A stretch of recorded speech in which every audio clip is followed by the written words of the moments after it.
cosas que dije ayer. Entonces, definir el plano hiperbólico como los números del plano complejo de parte imaginaria positiva. Y vimos que era conveniente usar la coordenada compleja. Vimos que teníamos una manera de medir en este semiplano superior, que es lo que lo hacía hiperbólico. Voy a regresar a esa manera de medir después. Vimos que, por ejemplo, las rectas verticales minimizan la distancia, son geodésicas. Vimos eso. Y empezamos a ver algunas, bueno, y vimos isometrías. Vimos transformaciones de este plano en sí mismo que preservan la distancia. Vimos que había unas de este tipo, z más s, en ese número real. Vimos que había también las transformaciones z, lambda z, lambda, un número real, positivo. Estas también. Dijimos también que la inversión con respecto al círculo de radio 1, centrado en el 0, 0, y hemos llamado sigma. Esta también era una isometría. Vemos estas. Y después lo que hicimos fue componiendo adecuadamente esta con esta, ¿no? Sigma, luego esta, luego otra vez sigma. Habíamos encontrado transformaciones de este tipo que también son isometrías. De la forma z entre z más 1. ¿Sí? Y vimos que componiendo también transformaciones de este tipo, llegaba yo a funciones que en esta coordenada compleja eran de la forma az más b sobre cz más d, ¿no? Con a, b, c y d números reales que satisfacen esta relación ad menos bc igual a 1. Vimos esto, vimos que estas eran isometrías y vimos que este era un grupo. Si yo compongo transformaciones de este tipo, era otra vez una transformación de este tipo, y como todas las que son de este tipo la puedo yo factorizar componiendo de estas, y estas son isometrías, pues estas también van a ser. Entonces, ese es esto. Si se fijan, guarda en común, bueno, habíamos dicho que las isometrías del plano euclidiano, R2, eran rotaciones y traslaciones, ¿no? Era una matriz que dependía esencialmente de un número, de un ángulo, y luego una traslación. O sea, dependía esencialmente de 3 números. Aquí también tenemos eso. Tenemos a priori 4 parámetros, pero una relación entre ellos, entonces tenemos solamente 3. Bien. Y dijimos, y eso ya lo dijimos un poquito a la carrera, entonces lo voy a decir un poquito mejor hoy. Lo que dijimos es, bueno, y había estas aquí con t real, las habíamos construido haciendo como sigma, si este le llamo fs, la habíamos obtenido construyendo sigma compuesto con fs compuesto con sigma. Bien. Entonces, déjenme, por un lado. Ahora, si ya tengo una geodésica, si yo ya tengo una recta que es una curva que minimiza la distancia entre sus puntos, y yo tomo una isometría, a fuerzas voy a dar otra geodésica, ¿no? Porque a fuerzas tienen que minimizar la distancia ahora entre las imágenes de los puntos, ¿no? Entonces, si yo entiendo cuál es, por ejemplo, la imagen de esta que ya probamos que es geodésica, bajo las transformaciones de este tipo, pues yo ya sé cuáles son las geodésicas. No tengo que calcularlo otra vez porque ya calculé las simetrías, ¿no? Y esa es un poquito la filosofía de las simetrías me van a dar todo, ¿no? Bien. Entonces, déjenme argumentar, porque lo que quiero argumentar es que, en general, las geodésicas van a ser de los siguientes tipos: o bien rectas verticales, o bien arcos de círculo ortogonales a la recta real. Estas son las dos geodésicas. Fíjense que está padre, vamos a argumentarlo ahora, pero antes de eso, fíjense que se satisfacen en si consideramos que estas son las rectas de mi geometría, se sigue satisfaciendo que por cualesquiera par de puntos, para cualquier par de puntos existe una única geodésica que los une. Fíjense, si tengo dos puntos, si los puntos están en la misma vertical, pues es a la recta vertical que los une. Y si están en la recta vertical, no hay ningún arco de círculo en la que puedan estar, ¿no? Si tengo dos puntos en la misma vertical, pues no hay ningún arco de círculo que esté en los dos, ¿no? Entonces, para estos dos, la única geodésica va a ser esta. Y si ahora, si me dan dos puntos y no están en la misma vertical, entonces uno sabe que, bueno, si están en el mismo círculo, ese círculo tiene que estar sobre la recta, el centro del círculo tiene que estar sobre la recta equidistante, y si tiene que ser ortogonal a la recta, pues el centro tiene que estar sobre la recta. Entonces tiene que estar aquí y pinta, ¿no? Y este es el único, ¿no? Este es el único círculo, ¿no? Porque el centro del círculo tiene que estar sobre esta recta equidistante para que pase por los dos círculos, y luego, de hecho, para que sea este ángulo recto, pues tiene que estar aquí, ¿no? No hay de otro. Entonces, seguimos teniendo esto que teníamos en la geometría euclidiana. Es una geometría, la geometría hiperbólica de pleno derecho, ¿no? Es más allá de no es solamente una curiosidad, y satisface también esto. Bueno, por cualesquiera dos puntos pasa una única geodésica. Bien. Ahora, hay cosas que son muy diferentes en la geometría hiperbólica y en la geometría euclidiana. Por ejemplo, si yo me doy geometría euclidiana, si yo me doy una recta y un punto fuera de la recta, hay una única paralela que pasa por el punto. Acá, si yo me doy un punto, si me doy esta recta, por ejemplo, y me doy este punto de acá, pues hay una infinidad de paralelas que pasan por el... ¿Qué es una paralela? Tenemos que ponernos de acuerdo. Vamos a decir, dos rectas son paralelas si no se cortan. Esa es una definición que funciona en el caso euclidiano. Y aquí, si se fijan, pues hay una infinidad de rectas o de geodésicas que no cortan esta, ¿no? Aquí las paralelas, si yo me doy este punto,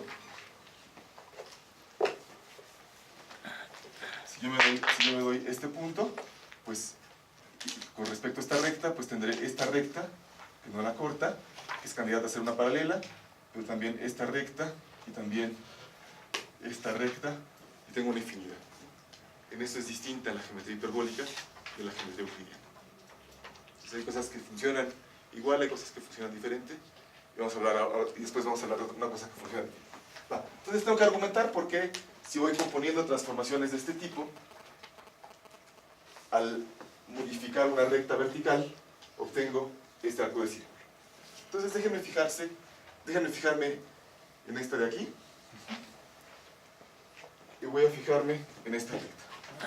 Entonces les voy a aplicar, voy a ver qué pasa con esta transformación cuando se le aplico a esta recta, y voy a acordarme que la habíamos construido componiendo estas de acá. Entonces primero tengo que aplicar la inversión sigma. Ahí está. Este es el círculo con respecto al cual voy a invertir. Esta es la recta vertical que pasa por el 0, la primera que habíamos calculado. Y primero voy a invertir, y lo que dijimos es que la inversión preserva las rectas que pasan por el centro, y de hecho las fija. Entonces, esta recta primero va a ir en sí misma,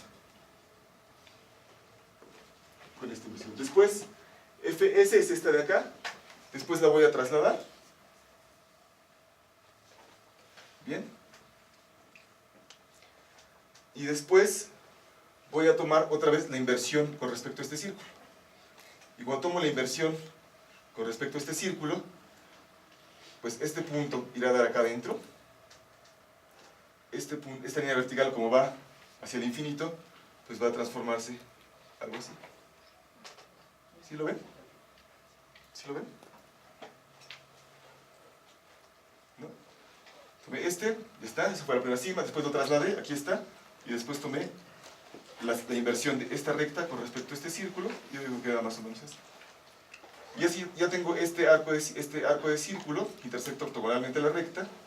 Ahora, si se fijan, si yo le aplico, por ejemplo, una homotesia, lo puedo hacer tan grande como yo quiera, y si le aplico una traslación, la puedo acomodar en donde yo quiero.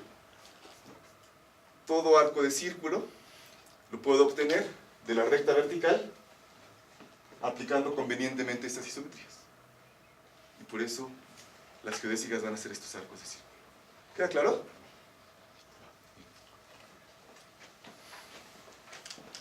Bueno, entonces esas son las primeras curiosidades de la... Tienen curiosidades de la geometría hiperbólica. Y hay otra que es muy importante, que es la de Gauss, y déjenme decirles cuál es una propiedad. Entonces, ya sabemos cómo son las rectas. Y entonces, ya que tenemos rectas, podemos hablar de triángulos, ¿no? Las rectas van a ser las geodésicas. Y ya que tenemos las rectas, podemos hablar de triángulos. Y un teorema de los primeros de la geometría euclidiana es que la suma de los ángulos internos de un triángulo es pi, es 180 grados. Eso es falso en geometría hiperbólica, y de hecho es falso de una manera muy precisa. Entonces, déjenme decirles. Entonces, imagínense que tienen un triángulo hecho por geodésicas.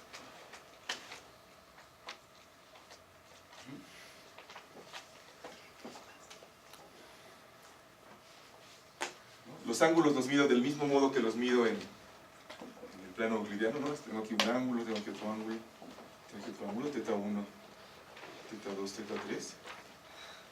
Y el hecho de que la suma de los ángulos internos sea 180 grados, o pi, falla, o no es cierto en geometría hiperbólica, y hay un teorema que se le atribuye a Gauss, que es que en un triángulo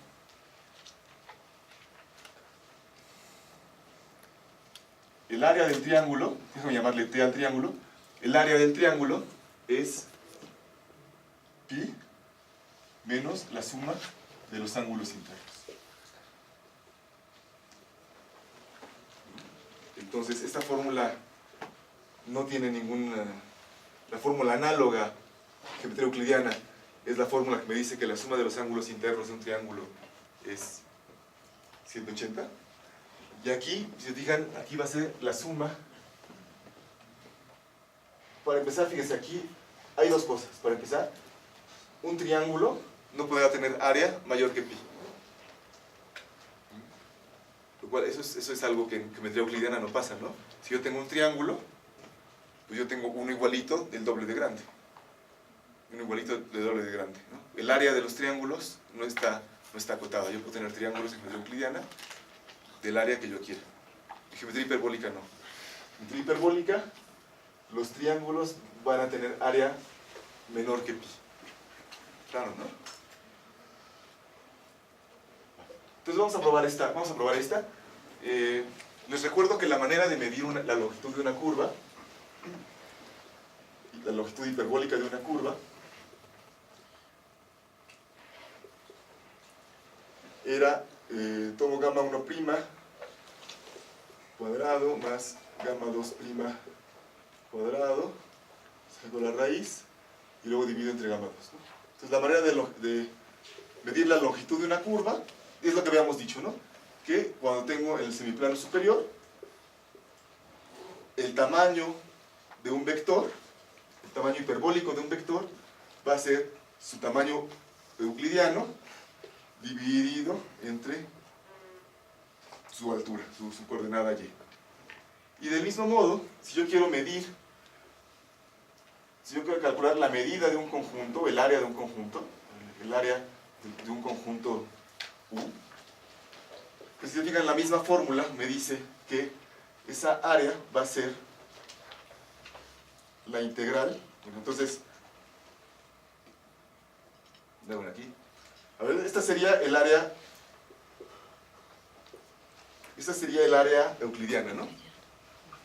Del conjunto A. Y si para medir un tamaño de un vector, si el tamaño hiperbólico de un vector es el tamaño euclidiano dividido por y, si yo quiero saber el área infinitesimal, si quieren, el área de un cuadradito, pues va a ser el producto de los tamaños de los vectores, o sea, el área hiperbólica ponerle aquí, sobre U. U es el conjunto, A es el área. El área hiperbólica va a ser simplemente medir dx de y entre y cuadrada. Porque el área de este cuadradito es, si el cuadradito es chiquito, el área del cuadradito es su área hiperbólica entre y cuadrada. ¿No? Entonces, déjenme usar esta fórmula para probar el teorema de Gauss. Vamos a probar que este teorema, ¿no? Que el área del triángulo es pi menos la suma de los ángulos internos. Entonces vamos a hacerlo primero para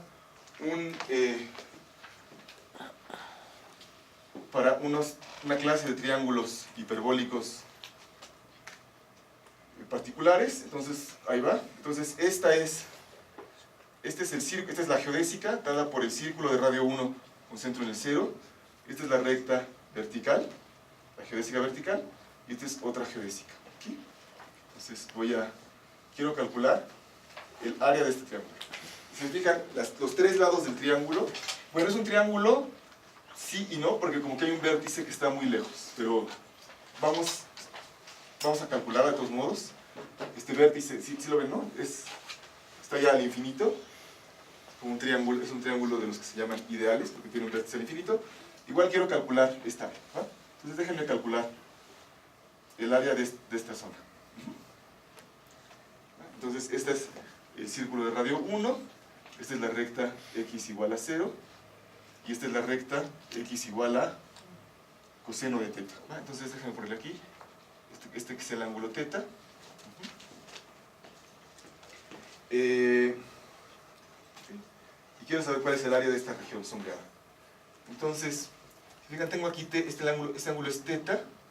Yo digo que eso implica que este ángulo interno, aquí, también va a ser teta, fíjense, porque ¿no? Lo estoy haciendo, a ver.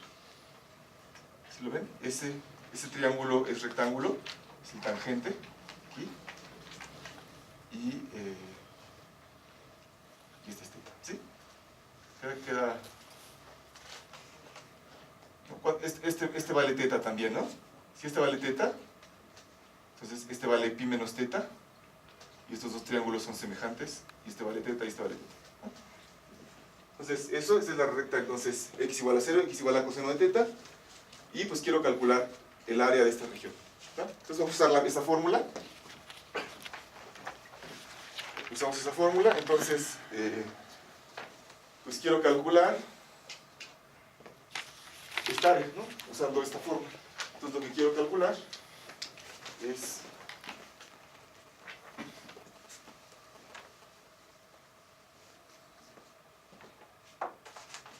si esta región le llamo U, entonces lo que quiero calcular, o T, esta región la llamo T, entonces lo que quiero calcular es la integral sobre T de 1 entre y cuadrada de x de y. Entonces eso es lo mismo, la integral de 0 a coseno de teta. Voy a hacer la Fubini, voy a separar las x. Entonces la x integra de 0 a coseno de teta. Y luego la y integra de la raíz de 1 menos x cuadrada, que es cuando despejo, este círculo es el círculo x cuadrada más y cuadrada igual a 1. Cuando despejo a y me queda raíz de 1 menos x cuadrada hasta infinito, que hay un paréntesis, y 1 entre y cuadrada, ¿no?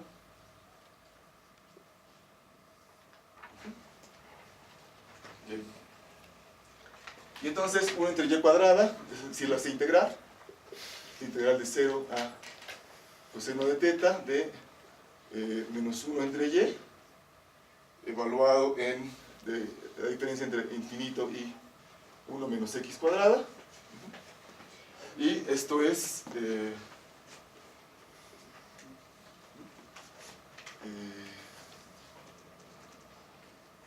hay uno, ¿no? En este va a 0 y en el otro me queda entonces la integral de 0 a coseno de teta de x entre la raíz de 1 menos x cuadrada, que es el que queda aquí.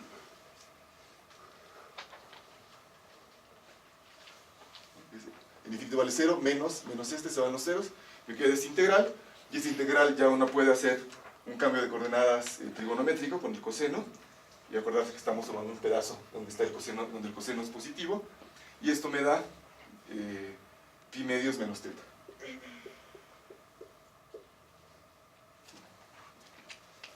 Entonces,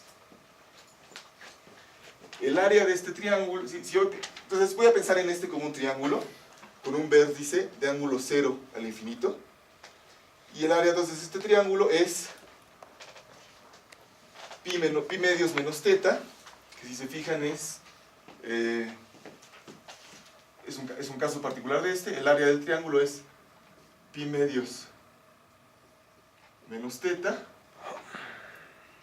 y es lo que está de este lado.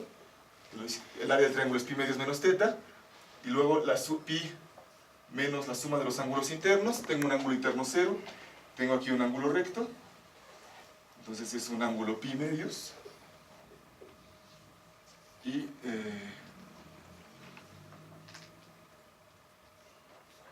aquí tengo este ángulo teta. Entonces, si se fijan, estos son iguales. Entonces esta es una instancia particular del teorema de Gauss, y vamos a usar esta instancia particular para probar el teorema en el caso general. Entonces, aquí sí se cumple, y es simplemente hacer esta integral.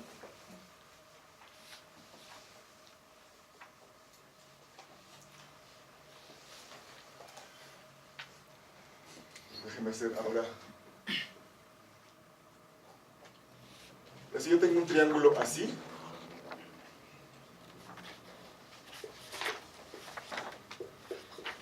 aquí teta 1, teta 2, yo ya sé cómo hacerlo, ¿no? Porque lo puedo partir en estos dos. Y entonces yo sé que el área de este triángulo va a ser pi medios menos teta 1, el otro, este es el área de un pedazo, será pi medios menos teta 1, el área del otro pedazo será pi medios menos teta 2, y, o sea, esto es pi menos teta 1 más teta 2. Es pi menos la suma de los ángulos internos, y tiene un vértice de ángulo 0 al infinito. Y lo mismo pasa si yo tengo, por ejemplo, un triángulo así.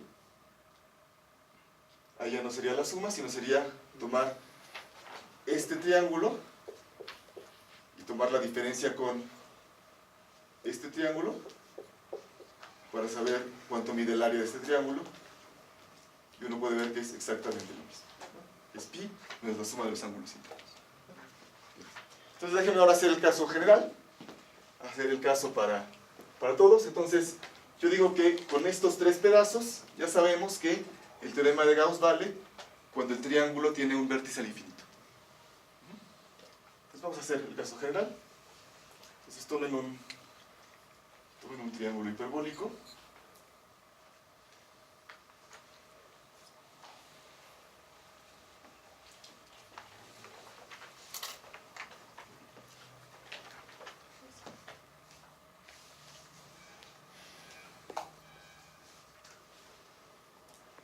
Tomen un triángulo hiperbólico. Ahora, lo que voy a hacer va a ser lo siguiente. Voy a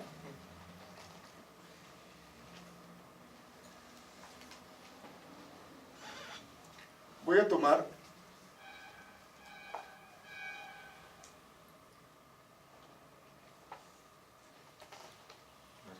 lo que quiero hacer es, déjenme hacer el dibujo euclidiano que quiero hacer. Más o menos lo que quiero hacer, si fuera euclidiano querría yo hacer, tomar el triángulo, ¿está? Después, está mejor esto. Aquí está el triángulo, voy a poner así.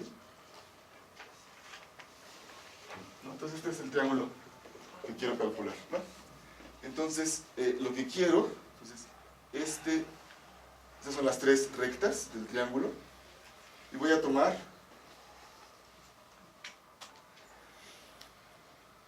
esta recta. para calcular. Entonces, este es el que quiero calcular. Bien, entonces,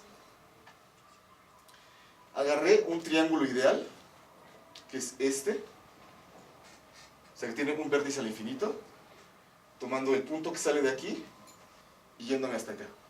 ¿Sí? Aquí tiene un ángulo 0 al infinito, porque estos dos círculos son tangentes aquí. Bien. Entonces estos triángulos ya los sabemos calcular. Yo sé calcular el área de todo este pedazo rojo. ¿Sí ven? Este es uno, ¿no? ¿Sí lo ven? Este triángulo yo ya lo sé calcular, porque son los triángulos con vértice 0 al infinito de los que yo ya sé calcular. Y luego,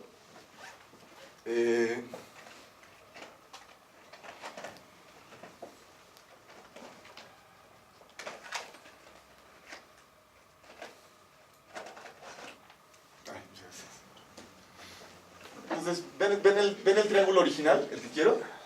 Es este. Y luego me inventé este triángulo ideal, me lo saqué de la manga, y ahí está. Entonces, si se fijan, tengo tres triángulos. Tengo mi triángulo original, este que estoy pintando en rojo, y tengo dos triángulos ideales. Tengo el triángulo dado por esta, ¿sí la ven? Y tengo también el triángulo dado por estas. ¿Sí la ven? O lo intentamos hacer más bonito.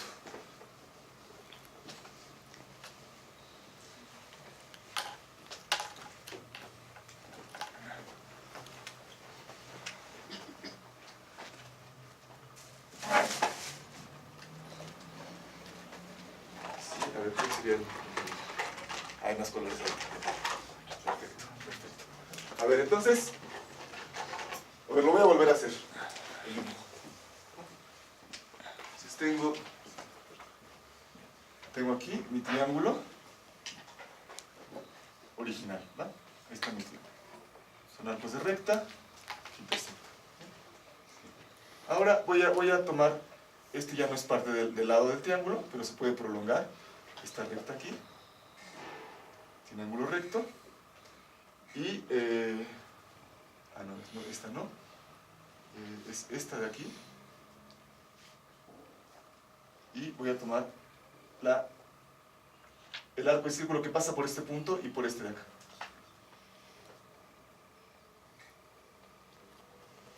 ¿Sí lo ven?